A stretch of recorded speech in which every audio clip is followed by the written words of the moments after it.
ખેતીમાં આધુનિકીકરણ અને ઝડપ વધારવાના હેતુથી વડાપ્રધાન નરેન્દ્રભાઈ મોદીના નેતૃત્વવાળી કેન્દ્ર સરકાર ડ્રોન દીદી યોજના અમલમાં લાવી છે, જે અંતર્ગત ડ્રોન દ્વારા સ્પ્રે તથા અન્ય કામગીરી કરવા માટે સખી મંડળની બહેનોને તાલીમ તેમજ ડ્રોનની ખરીદી માટે સહાય આપવાની જોગવાઈ કરવામાં આવી છે।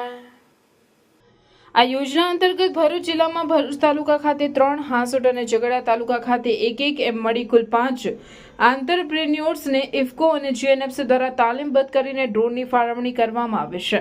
ઉલ્લેખનીય છે કે કૃષિ ક્ષેત્રમાં ડ્રોનનો ઉપયોગ કરવાથી મજૂરી ખર્ચમાં ઘટાડો થાય છે, તેમજ ઓછા પાણીએ મહત્તમ અને એક સરખી રીતે વધુ ઝડપથી એકમ વિસ્તારમાં સ્પ્રે કરી શકાય છે। આ ઉપરાંત પાકને અનુરૂપ દ્રવ્યોને છાંટવાની અન્ય રીતની સાપેક્ષમાં ડ્રોનથી છંટકાવ માટે ઓછો જથ્થો વપરાય છે અને સરવાળે પાક સંરક્ષણ દવા, નેનો યુરિયા કે ડીએપી તથા જીવામૃતની બચત થાય છે।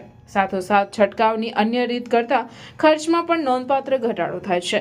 આમ ડ્રોન દ્વારા સ્પ્રે કરવાથી ખેતી ખર્ચમાં ઘટાડો અને ઉત્પાદનમાં વધારો થવાથી ખેડૂતોની આવકમાં વધારો થાય છે। આ બાબતને ધ્યાને લઈ કૃષિ ક્ષેત્રે અદ્યતન ટેકનોલોજીનો ઉપયોગ કરી કૃષિ ક્ષેત્રે વર્ષ 2024-25 માટે અદ્યતન ડ્રોન ટેકનોલોજીનો ઉપયોગ કરી ખર્ચ ઘટાડી વધુ ઉત્પાદન મેળવવા માટે રાજ્ય સરકાર ખેડૂતોને પ્રોત્સાહિત કરી રહી છે, જે અન્વયે ભરૂચ જિલ્લાના ખેડૂતો કૃષિ ડ્રોન દ્વારા સ્પ્રે કરી શકે તે માટે કુલ 5334 એકર જમીન માટે કુલ અંદાજિત રૂપિયા 27 લાખની જોગવાઈ કરવામાં આવેલ છે।